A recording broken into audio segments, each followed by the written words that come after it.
In this video, we've got this 4th gen Ram 1500. Could be Ram 2500 or 3500, whatnot, but I have a new latch for the center console. So I don't know how somebody broke this. I bought this vehicle with it broken, but I'm gonna show you guys how you can replace it without spending a fortune. This, I think, was between $10 and $15 to purchase. I'll link it down below, but it is a brand new latch for your center console.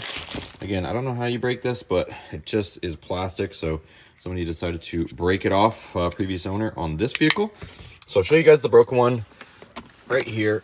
It is completely missing the latch that connects to here, and it is pretty annoying. I've dealt with it since I bought it, but every time you go to open up this one, this decides to flip with it. So it is annoying, but I found out for 10 or 15 bucks we can replace it. It's held on by 3 Torx screws. So there's 3 T20s right there. Let's take it out and try it out.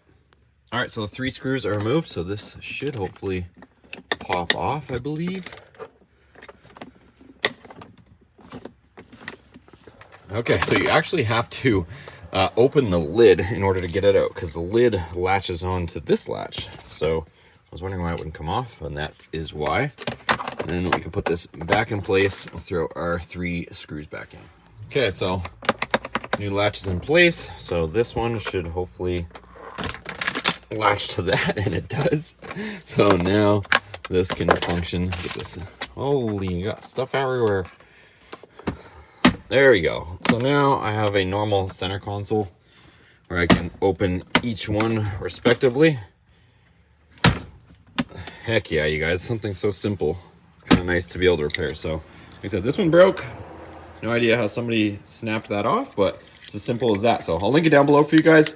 Give this video a thumbs up if you found it helpful or informative. Check out the other videos on the channel. We got a ton of stuff with these trucks and other Mopar vehicles. So see you guys on the next video.